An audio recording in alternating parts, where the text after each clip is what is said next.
Hello दोस्तों, सभी को नमस्कार। मैं हरकिरण सिंह केपी कॉलेज के यूट्यूब चैनल पर आपका स्वागत करता हूं।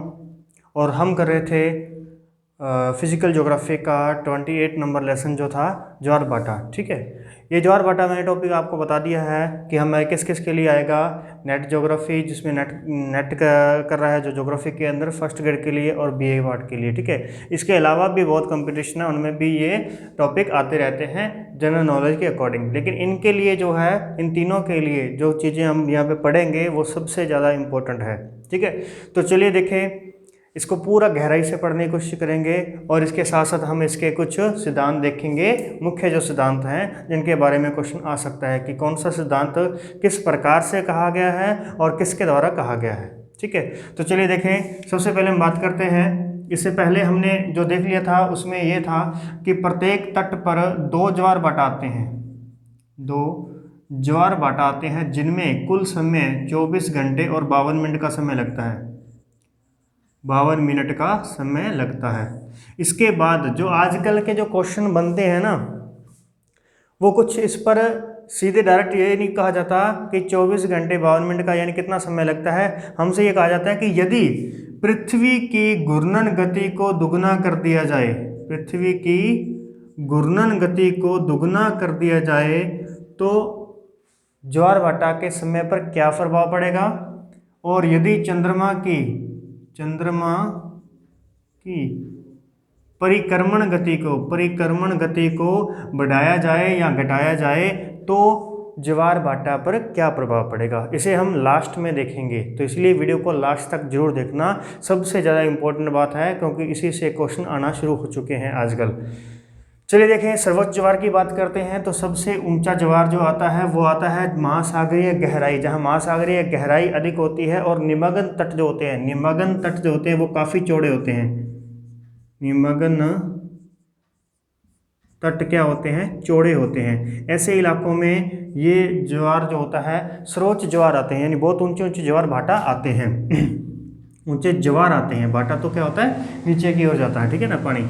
अब देखिए सर्वोच्च ज्वार कहाँ पे आता है, तो सबसे बड़ा ऊंचा ज्वार आता है फंडी की खाड़ी में, फंडी की खाड़ी। तो फंडी की खाड़ी जो है ये कनाडा के तट पर है, कनाडा के तट पर है, अटलांटिक महासागर के अंदर। और यहाँ पर लगभग 16 से 17 मीटर ऊंचा ज्वार भाटा आता है, ज्वार आता है 16 से 17 मीटर ऊंचा ज्वार आता है।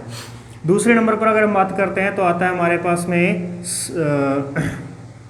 जो इंग्लिश चैनल आता है। ठीक है, इंग्लिश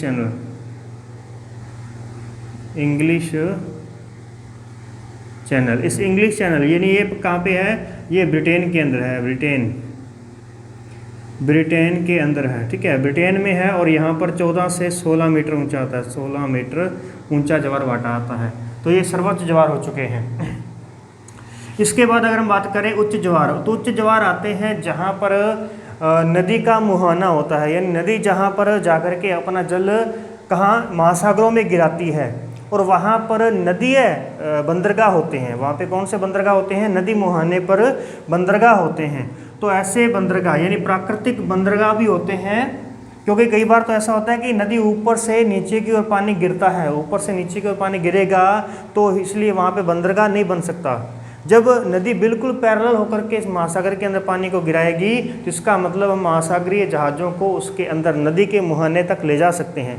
तो ले जाने का मतलब है कि वहाँ पर प्राकृतिक बंदरगाह मिलेगा। तो जहाँ पर नदी मुहाने, यानी ये कहाँ पे होते हैं, नदी मुहाने पर क्या होते हैं, जहाँ प्राकृतिक बंदरगाह होते हैं, प्राकृतिक बंदरगाह। ठीक है, जैसे नदी मुहाना हम बात करें तो हुगली नदी के मुहाने पर कौन सा बंदरगाह है, तो हल्दिया बंदरगाह है, हल्दिया, कोलकाता, इंडिया की बात हो रही है, हल्दिया बंदरगाह। ठीक है, दूसरी अगर हम बात करें तो एक है राइन नदी, तो राइन नदी के मुहाने पर है रोटरडम। ठीक है, रोटरडम जो है यहाँ पे बंदरगाह है, ठीक है। रोटरडम बंदरगाह हो गया यहाँ पे राइन नदी के किनारे पर, और हुगली नदी के किनारे पर हो गया हल्दिया बंदरगाह। रोटरडम जो बंदरगाह है वो बहुत ही विश्व में इम्पोर्टेंट बंदरगाह है। सबसे अधिक व्यस्त बंदरगाह जो है वो रोटरडम है, क्योंकि यहाँ से, इस बंदरगाह से राइन नदी के अंदर महासागरीय जहाज़ों को, जलयानों को एंटर करवाया जाता है। और राइन नदी के से अंदर से वो क्या है कि कोयले का आयात निर्यात किया जाता है। कोयले के जहाज राइन नदी के अंदर चलते हैं, इसलिए राइन नदी को काली नदी भी कहा जाता है, ठीक है। आगे बढ़ते हैं। अब आता है ज्वार बीती। ज्वार बीती कहाँ पे बनती है? जहाँ ज्वार नंद होते हैं, ज्वार नंद होते हैं, ज्वार नंदमुख या एस्चुरी होती है, एस्चुरी।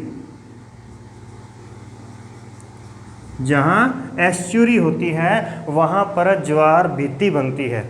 कहने का मतलब देखो क्या होता है, ये ज्वार नंदमुख और एस्चुरी कहाँ बनती हैं? ये बनती हैं जहाँ पर नदियाँ ब्रश घाटी में बहती हैं। ब्रश घाटी में बहने का मतलब है दो पर्वत है और दो पर्वतों के बीच के अंदर क्या होता है? धंसा हुआ बाग, बाहरी बाग। देखो समतल बाग है हमारे पास में यहाँ पे, यदि यहाँ से प्रेशर से ये बाग ऊपर उठ जाता है, यहाँ से ये बाग ऊपर उठ जाता है, तो ये वाला बाग क्या हो जाएगा? नीचे की ओर धंस जाएगा।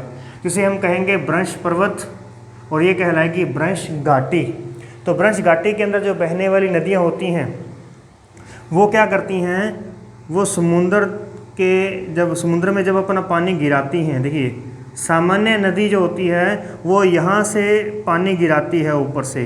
तो जब वो नदी ऊपर से पानी गिराती है तो फिर वो अपने साथ में जो भी अवसाद लेके आती है उस अवसाद को यहाँ पे जमा कर देती है, जिससे यहाँ पे बनता है डेल्टा।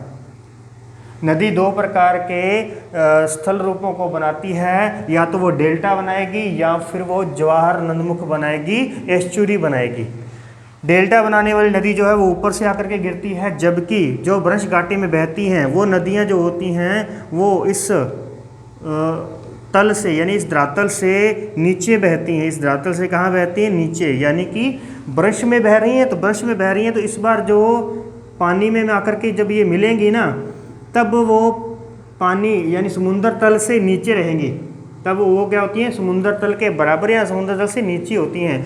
तो जब ये इनका पानी इसमें जाकर के मिलता है, ठीक है, तो तब ये कौन सी कंडीशन बनती है? कौन सी कहने का मतलब स्थलाकृति बनती है? तो ज्वार नंदमुख बनता है। अब देखिए ज्वार नंदमुख पर ज्वार भीति कैसे बनेगी? जब यहाँ से ज्वार आएगा, ज्वार भाटा यानी ज्वार आएगा तो यहाँ से पानी जो है वो आगे की ओर बढ़ेगा। आगे की ओर बढ़ेगा तो वो नदी का मुहाना उससे नीचे है, तल से क्या नीचे है, तो इसका मतलब समुद्र का पानी नदी के अंदर तक जाएगा, आगे तक। और नदी के अंदर से पानी तो आ ही रहा है, तो जब नदी का पानी भी आ रहा है, समुद्र का पानी उसके विपरीत जा रहा है, तो दोनों टकरा करके क्या बनाएंगे? एक दीवार बना देंगे। तो ये बना देते हैं, ज्वार नंदमुख के अंदर ज्वार भीति बनती है, ठीक है। तो ऐसा उदाहरण हमें कहाँ मिलेगा देखने के लिए? तो ऐसा उदाहरण मिलेगा हमें एक ब्रिटेन की एक नदी है जिसका नाम है टेरिस नदी, ठीक है, टेरिस नदी, ये ब्रिटेन की है। और ब्रिटेन है ना, यहाँ मिस्टेक हो गई थी। तो दूसरी इसके अलावा हम देखते हैं नर्मदा, ताप्ती और जुआरी नदी। ये इंडिया की नदियाँ हैं, नर्मदा, ताप्ती और जुआरी नदी। नर्मदा ताप्ती के बारे में तो आपने सुना होगा। तो जो जुआरी नदी है ना, जुआरी नदी ये गोवा के अंदर है, गोवा के अंदर, ठीक है। तो ये सब नदियाँ भारत की हैं जो क्या बनाती हैं? ज्वार भीति बनाती हैं। तो इनके बारे में अच्छी तरीके से ध्यान रखिएगा। इसके बाद आ जाते हैं हम सर्वाधिक ज्वार कहाँ आते हैं, सबसे ज़्यादा ज्वार कहाँ पे आते हैं। देखो दिन में 2 ज्वार आते हैं, लेकिन एक ऐसी जगह है विश्व के अंदर जहाँ दिन के अंदर 4 ज्वार आते हैं, 4 बार ज्वार आता है। तो वो जगह का नाम है साउथम्पटन।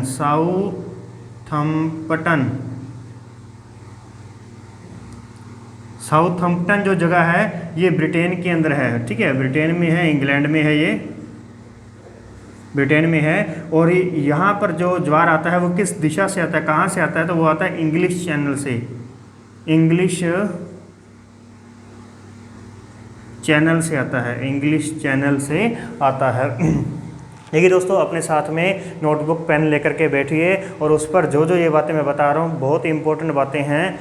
ये बातें भी आती हैं। पहले सिंपल क्वेश्चन आते थे, लेकिन अब क्वेश्चन धीरे धीरे क्या हो रहे हैं, टफ हो रहे हैं, ठीक है, कठिन होते जा रहे हैं। कंपटीशन जो है वो बढ़ता जा रहा है, जिस वजह से क्वेश्चन को थोड़ा सा और डीपली उठाया जा रहा है। तो इसलिए इन बातों को भी ध्यान रखिएगा, ठीक है। आगे देखते हैं नीच ज्वार। नीच ज्वार जो सामान्य से मतलब नीचे बाटा हो जो होता है, ठीक है, जो बाटा होता है उसे नीच ज्वार कहा जाता है।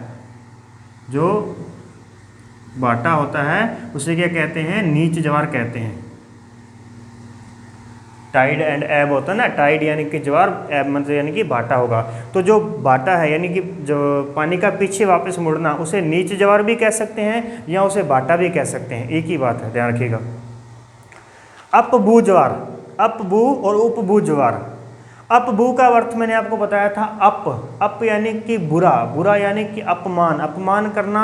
तो जब अपमान करेंगे किसी का तो वो हमसे दूर हो जाएगा, अपमान करेंगे तो दूर हो जाएगा। इसका मतलब अपभू का मतलब है कि जब चंद्रमा पृथ्वी से दूर होता है, जब चंद्रमा पृथ्वी से अधिक दूर होता है उसे अपभू कहते हैं। और जब चंद्रमा पृथ्वी के नज़दीक होता है तो उसे उपभू कहते हैं, ठीक है ना। यानी यहाँ पर जो डिस्टेंस होता है वो 3,70,000 का मैंने बताया था आपको किलोमीटर, 3,70,000 किलोमीटर की दूरी होती है चंद्रमा और पृथ्वी के बीच में। और यहाँ जब हम बात करते हैं तो यहाँ दूरी होती है 4,02,000 किलोमीटर, ठीक है।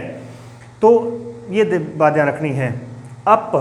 अप से ध्यान रखना है, अप शब्द कहेंगे तो वो दूर जाएगा हमसे, तो दूर जाएगा यानी दोनों के बीच में दूरी ज़्यादा होगी, तो अधिक दूरी होगी, उस समय जो ज्वार आएगा उसे हम अपभू ज्वार कहेंगे।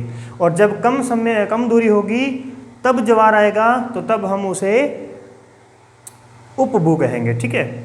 आगे देखिए अयनवर्ती ज्वार। अयनवर्ती ज्वार कौन से होते हैं? अयनवर्ती ज्वार होते हैं जो 21 जून को आते हैं, 21 जून या फिर 22 दिसंबर को आने वाले ज्वार, 22 दिसंबर, ठीक है। 21 जून को क्या होता है? कर्क संक्रांति होती है, कर्क संक्रांति, ठीक है।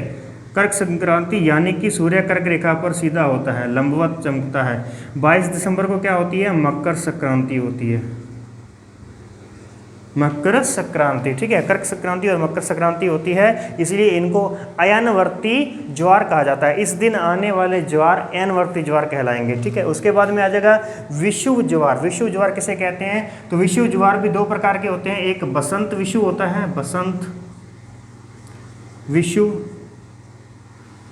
और एक होता है शरद विषुव, शरद विषुव।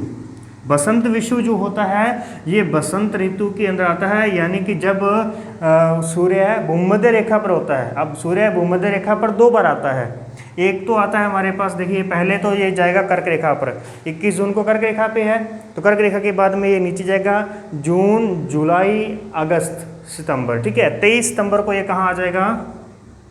23 सितंबर, ठीक है। 23 सितंबर को आ जाएगा हमारे पास में विषुवत रेखा पर, विषुवत रेखा पे आ जाएगा। तो उस समय क्या होता है? शरद विषुव होता है। सितंबर के बाद में अक्टूबर, नवंबर और दिसंबर, 2 महीने छोड़ करके तीसरे महीने में वो कहाँ चला गया? मकर रेखा पे। फिर उसके बाद में वापस शुरू हुआ तो जनवरी, फरवरी और मार्च, ठीक है। फिर यहाँ पर 22 मार्च को कहाँ आ गया? 22 मार्च, तो 22 मार्च को ये आ चुका है विषुवत रेखा पर। और मार्च के बाद में अप्रैल, मई और जून, जून को वापस से कहाँ आ गया? कर्क रेखा में। तो यानी सूर्य जो है वो साल भर यहीं पर ही सीधा चमकता रहता है। ये कर्क रेखा है, तो 21 जून हो गए यहाँ पे, जून। अब ये यहाँ से दक्षिणा नीचे की ओर जाएगा, जून, जुलाई और अगस्त छोड़ देंगे तो सितंबर आ जाएगा, अक्टूबर और नवंबर छोड़ देंगे तो दिसंबर आ जाएगा, दिसंबर के बाद में फिर जनवरी और फरवरी छोड़ देंगे तो फिर क्या आ जाएगा? मार्च आ जाएगा, ठीक है।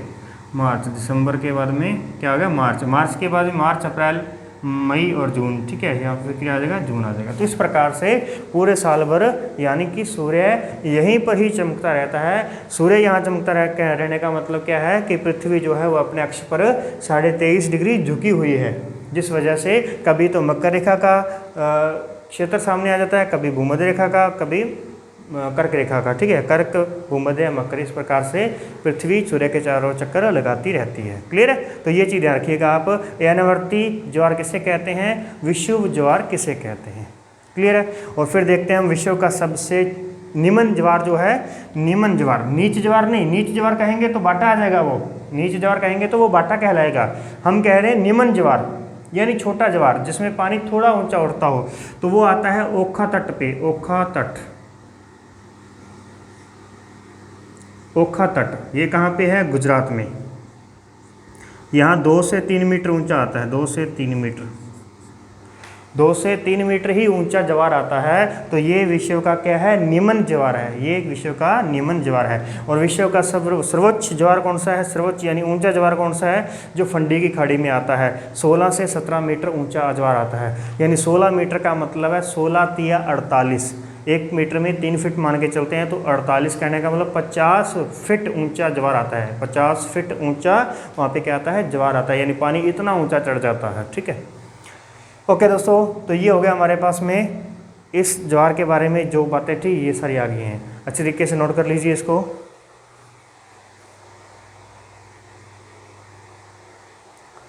ठीक है, उम्मीद करता हूँ आपको बढ़िया अच्छे तरीके से समझ में आ रहा होगा।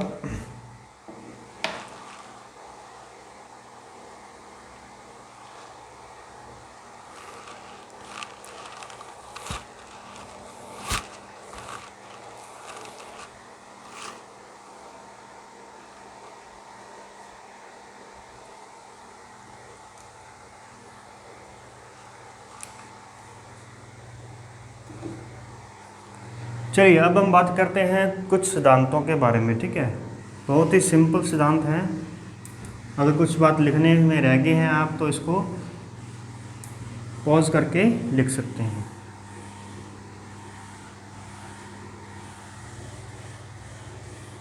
चलिए देखिए, सबसे पहले अपन न्यूटन के सिद्धांत की बात करते हैं। न्यूटन का सिद्धांत गुरुत्व का सिद्धांत है और ये कहता है कि जब किसी देशांतर पर ठीक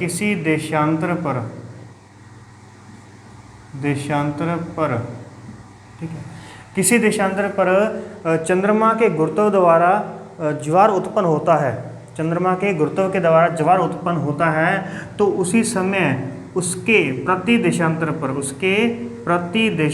पर क्या होता है? देशांतर पर अपकेंद्रीय बल द्वारा पृथ्वी का, ये अपकेंद्रीय बल किसका है? पृथ्वी का, पृथ्वी के अपकेंद्रीय बल द्वारा क्या होता है? ज्वार उत्पन्न होता है। तो किसी देशांतर पर चंद्रमा के गुरुत्व द्वारा जब किसी देशांतर पर चंद्रमा के गुरुत्व द्वारा ज्वार उत्पन्न होता है, तो उसके प्रति देशांतर पर पृथ्वी के अपकेंद्रीय बल द्वारा भी क्या होता है? ज्वार उत्पन्न होता है। तो ये न्यूटन का सिद्धांत है। तो इसमें न्यूटन क्या कहते हैं? न्यूटन कहते हैं कि जो ज्वार है, ज्वार एक देशांतरीय घटना है, देशांतरीय घटना है। यानी एक देशांतर पर अगर ज्वार आया तो उसके प्रति देशांतर पर भी ज्वार आएगा, ये इस प्रकार से कहते हैं। परंतु अब हमने यहाँ तक तो देखा इस सिद्धांत के मत में, यानी इस सिद्धांत के पक्ष में जो बातें थी वो देखी। अब हम देखते हैं इसके विपक्ष में क्या बातें कही गई हैं, विपक्ष में। ठीक है, विपक्ष, क्योंकि इसकी आलोचना भी होगी ना, आलोचना होगी ये कहकर कि देखिए जरा न्यूटन साहब, ये देखिए कि आप कहते हैं कि जब देशांतर पर, एक देशांतर पर, ठीक है, जब ज्वार आएगा तो उसके प्रति देशांतर पर भी ज्वार आएगा, लेकिन आप ये नहीं ध्यान दे रहे कि कहीं कहीं पर जो देशांतर पर महासागर है उसके विपरीत महाद्वीप है। महासागर तो है ही नहीं, तो फिर वहाँ ज्वार कैसे आ सकता है? ठीक है, महासागरों के विपरीत महाद्वीप का होना, ये बात इसके इस सिद्धांत के विपक्ष की है कि ये बात सही नहीं है आपकी। आप कह रहे हैं ना कि जहाँ देशांतर पर ज्वार आएगा तो उसके प्रति देशांतर पर भी ज्वार आएगा, तो ये बात गलत कर दी किसने? कि क्योंकि एक तरफ महासागर हैं तो उसके विपरीत कहीं कहीं पर महाद्वीप हैं। ऐसा नहीं कह रहे कि हर जगह पे महाद्वीप है, लेकिन कहीं कहीं पर क्या है? महाद्वीप हैं, तो इसलिए वहाँ तो आ नहीं सकता ज्वार, तो वहाँ ज्वार नहीं आ सकता, तो इसका मतलब ये ज्वार एक देशांतरीय घटना नहीं है। फिर दूसरी बात कि प्रत्येक एक देशांतर पर भिन्न भिन्न समय पर ज्वार का आना। अब एक ही देशांतर है, न्यूटन के अनुसार तो इस एक देशांतर पर उत्तर से लेकर दक्षिण तक हर जगह पर एक साथ ज्वार आएगा, लेकिन ऐसा नहीं है। उत्तर में कहीं पर ज्वार पहले आ गया, कहीं पर बाद में आ गया, ऐसा भी तो हो सकता, ऐसा भी तो होता है, यानी वो एक साथ नहीं आता है, इसलिए यह एक देशांतरीय घटना नहीं है। तो ये तो था हमारे पास में गुरुत्व सिद्धांत। अब देखिए प्रगामी तरंग सिद्धांत, वेवेल का जो प्रगामी तरंग सिद्धांत है उसकी बात करते हैं अपन, ठीक है।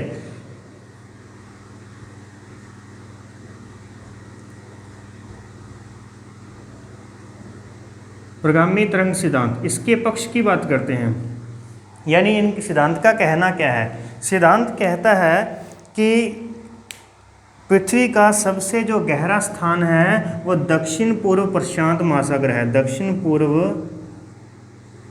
प्रशांत महासागर है। दक्षिण पूर्व जो प्रशांत महासागर है, यानी ये एक बात होगी लगभग कहाँ पे, दक्षिण अमेरिका का पश्चिमी तट की बात होगी। दक्षिण अमेरिका के पश्चिमी तट की बात कर रहा है, ठीक है। मैं आपको शो करवा देता हूँ, एक मिनट रुकिए ज़रा।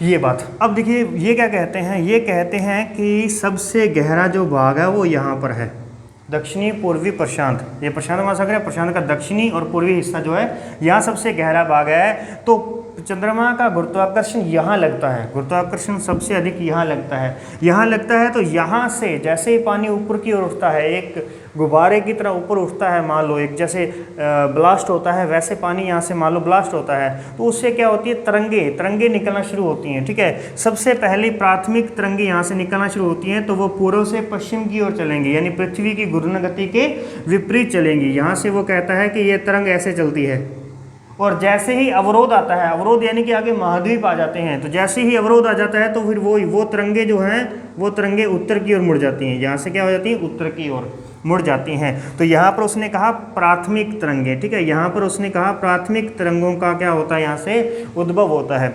उन प्राथमिक तरंगों के बाद में बनती हैं द्वितीय तरंगे बनती हैं। द्वितीय तरंगे जो होती हैं ये आगे जाकर के द्वीपों से टकराती हैं। पहले उसने महाद्वीपों से कहा, फिर ये द्वीपों से टकराती हैं। द्वीपों से टकराने के बाद में फिर ये तृतीय तरंगों में बदल जाती हैं, तृतीय तरंगों में बदल जाती हैं, और तृतीय तरंगों में बदल करके ये क्या करती हैं, सभी तटों पर ज्वार उत्पन्न करती हैं। सभी तटों पर क्या करती हैं, महासागरों के जो तट हैं वहाँ पर जाकर क्या करती हैं, ज्वार उत्पन्न करती हैं। ये तीसरी तरंग होती है, इसे गौण तरंग कहा जाता है।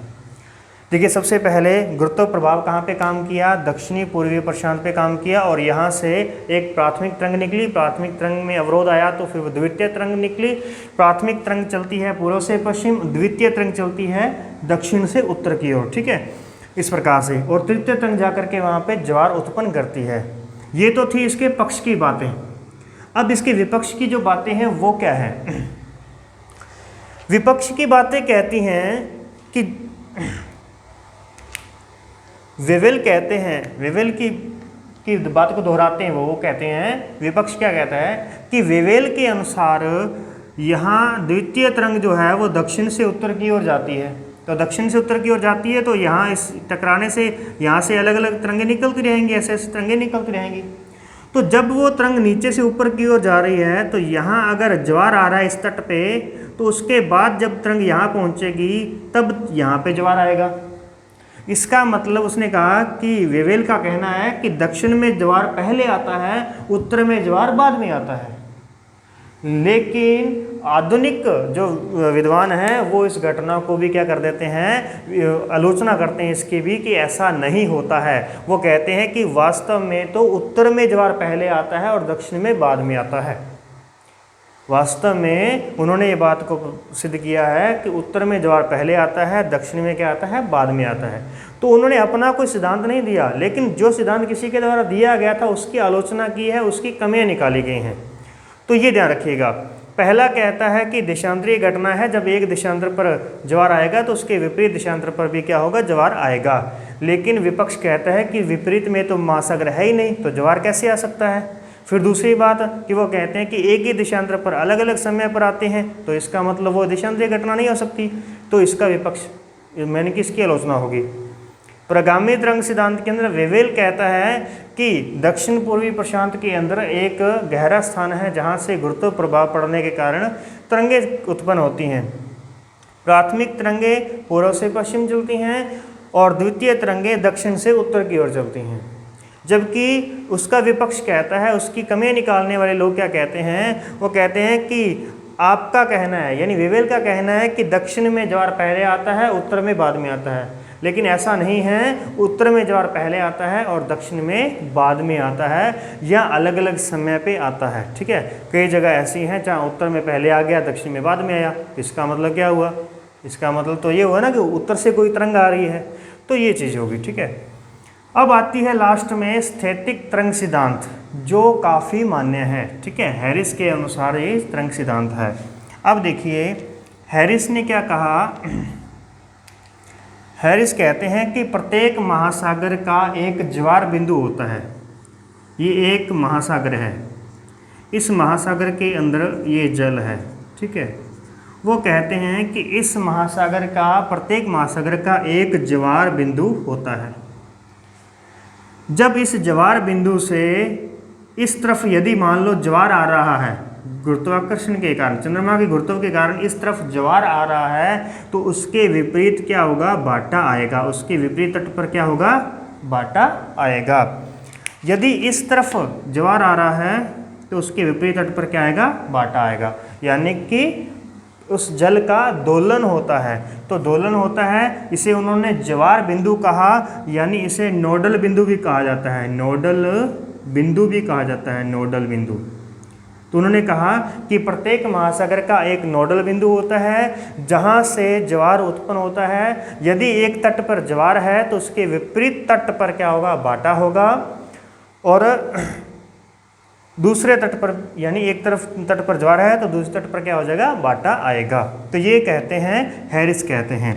तो हैरिस कहते हैं कि जब एक ज्वार और बाटा को यदि हम मिलाते हैं, एक ज्वार और बाटा के स्थान को हम नोडल बिंदु से जब मिलाते हैं तो उसे नोडल रेखा कहा जाता है। उसे क्या कहते हैं, नोडल रेखा कहा जाता है। तो ये बात है, तो काफ़ी, यानी कि ये सर्वमान्य बात यहाँ पर आ जाती है। यानी इनका कहना है कि जो ज्वार है वो एक स्थानीय घटना है। वो क्या है, एक स्थानिक घटना है। स्थानिक से ही ध्यान रखना है, स्थैतिक। ठीक है, स्थैतिक एक स्थान विशेष की घटना है कि मान लो अगर वो महासागर छोटा है तो उसका नोडल बिंदु कहीं और होगा, यदि वो महासागर बड़ा है तो उसके बीच में उसका नोडल बिंदु होगा जहाँ से एक तरफ ज्वार आएगा और दूसरी तरफ बाटा आएगा। क्लियर है दोस्तों। तो ये थे हमारे पास में गुरुत्व सिद्धांत किसके द्वारा दिया गया, न्यूटन के द्वारा 1687 के अंदर। प्रगामी तरंग सिद्धांत दिया गया वेवेल के द्वारा 1833 के अंदर, और स्थैतिक तरंग सिद्धांत दिया गया हैरिस के द्वारा 1860 के अंदर। ठीक है दोस्तों, तो ये थी बातें अपने पास ज्वार के सिद्धांत की और ज्वार के प्रकारों की हमने यहाँ पे बात देखी है। 1 मिनट अभी समय पड़ा है तो हम उसके प्रभाव की बात कर लेते हैं। गतियों के द्वारा ज्वार पर क्या प्रभाव पड़ता है उसे समझेंगे। ज़्यादा मुश्किल नहीं है, बहुत ही इम्पोर्टेंट है ये चीज़। ये बहुत ही इम्पोर्टेंट टॉपिक है जो अभी करने वाले हैं अपन, इसलिए आपने ध्यान रखना है इसको।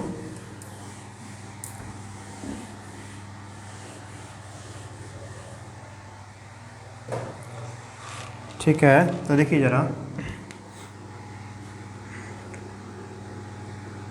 पहले तो देखिए पृथ्वी की, आप ये ध्यान रखना है कि ज्वार पर किन किन गतियों का प्रभाव पड़ता है। ज्वार का जो समय है 24 घंटे का समय अपने पास दिया गया। देखो ये पृथ्वी है और इस पृथ्वी का यहाँ पर चंद्रमा जो है वो इसकी परिक्रमा कर रहा है।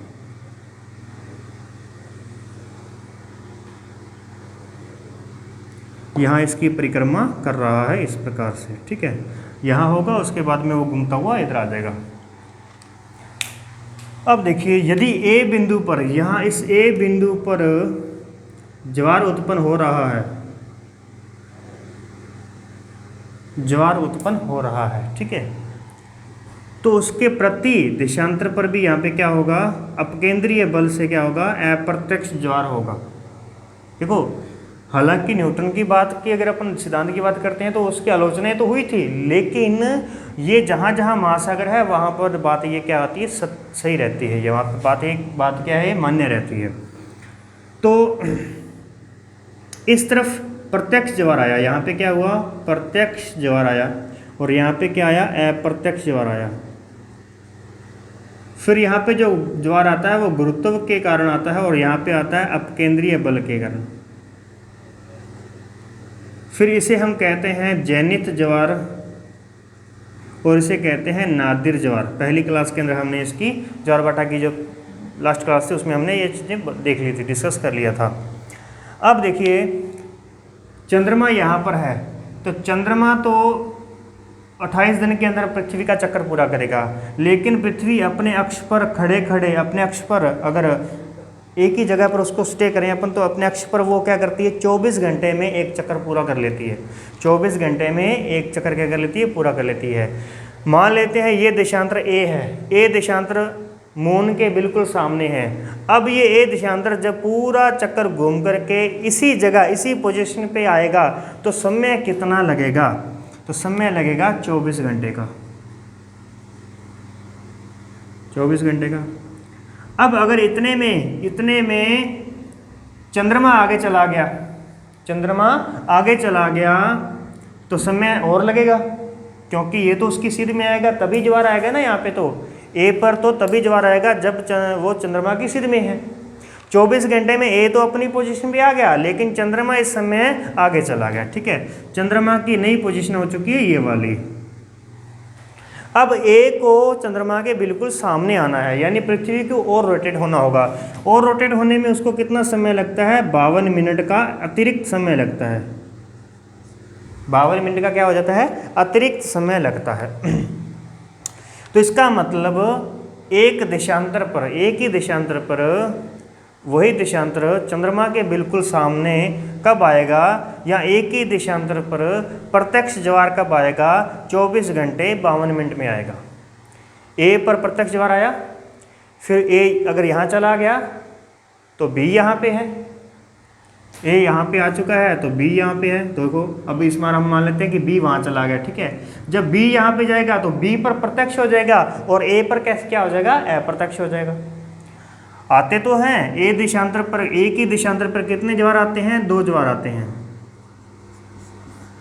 2 ज्वार आते हैं। उनमें से एक प्रत्यक्ष होता है और एक अप्रत्यक्ष होता है। लेकिन मैं यहाँ पे बात कर रहा हूँ कि एक ही देशांतर पर, एक ही देशांतर पर प्रत्यक्ष ज्वार आने में कितना समय लगता है, एक ही देशांतर पर प्रत्यक्ष ज्वार आने में कितना समय लगता है, तो 24 घंटे 52 मिनट का समय लगता है। और कह दे अगर कि ए देशांतर पर दूसरा ज्वार आने में कितना समय लगता है, या एक इस देशांतर पर ज्वार आने में कितना समय लगता है, तब हमारा आंसर कितना होगा, 12 घंटे 26 मिनट। ऐसा क्यों, क्योंकि अब उसने प्रत्यक्ष या अप्रत्यक्ष का नाम नहीं दिया, उसने यही कहा है कि एक देशांतर पर 2 ज्वार आते हैं, तो उसमें से एक प्रत्यक्ष होगा और अप्रत्यक्ष होगा। अगर प्रत्यक्ष ज्वार अभी आया है तो दोबारा से प्रत्यक्ष ज्वार कब आएगा, तो 24 घंटे 52 मिनट बाद। लेकिन उसने यही कहा है कि एक ज्वार के बाद दूसरा ज्वार कब आएगा, तो तब हमारा आंसर होगा 12 घंटे 26 मिनट, ठीक है ना। एक ज्वार यहाँ पे आया ए पर, जब ए यहाँ पे आ गया 12 घंटे में, 12 घंटे 26 मिनट में, तो यहाँ पे भी ज्वार आ गया, तो तब उन दोनों ज्वारों के बीच का समय कितना रहेगा, 12 घंटे 26 मिनट का। ठीक है ना। तो ये चीज़ ध्यान रखनी है। दो ज्वारों के बीच में कितना समय लगता है? 12 घंटे 26 मिनट का। दो प्रत्यक्ष ज्वारों में कितना समय लगता है? तो 24 घंटे 52 मिनट का। दो अप्रत्यक्ष ज्वारों में कितना समय लगता है? तो 24 घंटे 52 मिनट का समय लगता है। ठीक है ना। तो ये चीज़ आपने अच्छे तरीके से ध्यान रखनी है। चलिए अब आगे देखते हैं। अब हम इसका समय, इसकी स्पीड बढ़ा देते हैं। किसी एक की स्पीड बढ़ा देते हैं, दूसरे को नॉर्मल उसी स्पीड पे रखते हैं। अब बताइए, यदि मैं पृथ्वी की गति दुगनी कर दूं, पृथ्वी की कौन सी गति? घूर्णन गति। एक बात और, हाँ मैं यहाँ पे बताने वाला था आपको कि किस गति का कोई प्रभाव नहीं है। कौन सी ऐसी गति है जिसका कोई प्रभाव नहीं है ज्वार भाटा पे? तो वो है पृथ्वी की परिक्रमण गति, चंद्रमा की घूर्णन गति। अपने अक्ष पे घूमना, चंद्रमा अपने अक्ष के पे चाहे कितनी भी तेजी से घूमता रहे, हमें उससे कोई मतलब नहीं है। इन दोनों का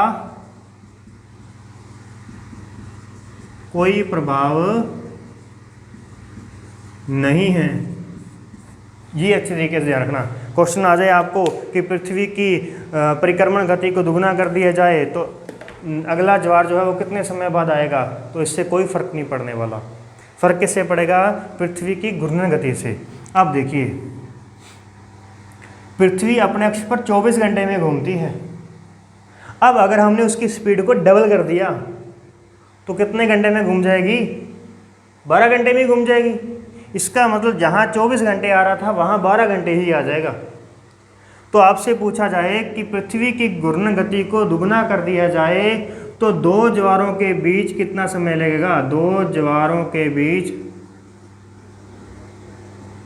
कितना समय लगेगा? तो यहाँ बताओ, दो ज्वारों के बीच कितना समय लग रहा था? 12 घंटे 26 मिनट का समय लग रहा था ना। तो यहाँ पर दो ज्वारों के बीच कितना समय लगेगा? 6 घंटे 13 मिनट का, क्योंकि वो पकड़ लेगी ना उसको जाकर के वहाँ पे। तो 6 घंटे 13 मिनट का समय लगेगा। अगर पृथ्वी की घूर्णन गति को आधा कर दिया जाए, आधा करने का मतलब अब उससे आधी गति से चलेगी, तो जहाँ 24 घंटे में चक्कर पूरा कर रही थी वहाँ अब वो 48 घंटे में चक्कर पूरा करेगी। तो 48 घंटे में चक्कर पूरा करेगी तो आधा चक्कर कितने में करेगी? 24 घंटे में। तब यहाँ पे हमारा समय कितना रहेगा? 24 घंटे। ठीक है ना। गति को दोगुनी किया, और यही यदि हमने आधी किया उसको तो आधी किया तो दो ज्वारों के बीच का जो समय रहेगा वो कितना रहेगा? 24 घंटे 52 मिनट का। 52 मिनट का। ठीक है। अब हम बात करते हैं चंद्रमा की परिक्रमण गति। चंद्रमा की परिक्रमण गति यदि दुगुनी करेंगे तो चंद्रमा तेजी से भागेगा। पृथ्वी की गति उतनी रखनी है अपने को। अब चंद्रमा तेजी से भागेगा, डबल स्पीड से भागेगा। तो जितने में ये पृथ्वी अपना एक चक्कर पूरा करेगी 24 घंटे में, और फिर से उसको दोबारा मून को पकड़ने में कितना समय लगता था? 52 मिनट अतिरिक्त समय लगता था। अब मून महाशय की जो गति है वो डबल है। इसका मतलब अब उसको पकड़ने में 52 का डबल यानी 104 मिनट लगेंगे। अब कितना समय लग जाएगा? 104 मिनट लग जाएंगे। तो यहाँ पर समय क्या हो जाएगा? बदल जाएगा। यानी यहाँ पर दो ज्वारों के बीच कितना समय लगेगा? दो ज्वारों के मध्य कितना समय लगेगा? तो 12 घंटे 52 मिनट का समय लगेगा। 52 मिनट। देखो, एक ज्वार यहाँ आया, दूसरा यहाँ पे आया, दोनों में कितना समय लगता था? पहले 12 घंटे 26 मिनट का समय लगता था। अब चंद्रमा और तेज हो चुका है, इसका मतलब यहाँ पे 26 का डबल हो जाएगा। ठीक है, 26 का यहाँ पे डबल समय लगेगा, 52 मिनट लगेंगे। ऐसे ही अगर हम उसकी गति को आधी कर दें, चंद्रमा की गति को आधा कर दें, तो चंद्रमा की गति को आधा करेंगे तो दो ज्वारों के बीच कितना समय लगेगा? तो दो ज्वारों के बीच में 12 घंटे का समय तो लग ही रहा था। अब चंद्रमा की गति आधी कर दी आधी कर दी तो वो या ज़्यादा दूर नहीं जा पाएगा, वो थोड़ी दूर ही जाएगा। इसका मतलब हम उसको 26 मिनट की बजाय 13 मिनट में ही पकड़ लेंगे, पृथ्वी उसको 13 मिनट में ही पकड़ लेगी। तो तब यहाँ पे समय कितना लगेगा, 12 घंटे 13 मिनट का समय लगेगा। तो ये चीज़ है। पृथ्वी की घूर्णन गति से क्या प्रभाव पड़ता है, दुगनी करेंगे, गति दुगनी करेंगे तो समय आधा लगेगा, और गति आधी करेंगे तो समय दुगना लगेगा। ये तो होगी पृथ्वी की बात, ठीक है। चंद्रमा की बात करते हैं। चंद्रमा की परिक्रमण गति को दुगना कर देंगे तो ध्यान रखिएगा, केवल और केवल अतिरिक्त समय क्या हो जाएगा, यहाँ पे बढ़ेगा। अतिरिक्त समय दुगना हो जाएगा और यहाँ अतिरिक्त समय आधा हो जाएगा। अतिरिक्त समय की बात हो रही है यहाँ, सिर्फ चंद्रमा के कारण केवल अतिरिक्त समय का ही प्रभाव पड़ेगा, जबकि पृथ्वी के कारण अतिरिक्त समय के साथ साथ दूसरा जो समय है वो भी प्रभावित होता है। तो ये चीज़ ध्यान रखिएगा। यहाँ मैं अंत में लिख देता हूँ, पृथ्वी की घूर्णन गति दोगुना की तो समय कितना लगेगा, आधा लगेगा। और पृथ्वी की घूर्णन गति को यदि हमने आधा कर दिया तो समय कितना लगेगा, 2 गुना लगेगा, ठीक है। समय कितना हो जाएगा, 2 गुना हो जाएगा। और यदि चंद्रमा की बात करें तो चंद्रमा की गति को दुगना करो तो अतिरिक्त समय भी दुगना होगा, और चंद्रमा की परिक्रमण गति को आधा करो तो अतिरिक्त समय भी आधा लगेगा। तो क्लियर है दोस्तों, आज हमारा ये ज्वार भाटा का टॉपिक जो है वो क्लियर होता है। और मैं आपको बता देता हूँ, सबसे ज़्यादा इम्पोर्टेंट यही रहता है आज के टाइम में। नेट जीआरएफ और फर्स्ट ग्रेड के लिए जो आपके क्वेश्चन रहेंगे वो यहीं से ही रहने वाले हैं। क्लियर है? तो मिलते हैं नेक्स्ट क्लास के अंदर। बने रहिए इसी प्रकार से। चैनल को सब्सक्राइब करना मत भूलिएगा और दोस्तों के साथ में शेयर जरूर कीजिएगा। धन्यवाद। आपका दिन शुभ हो।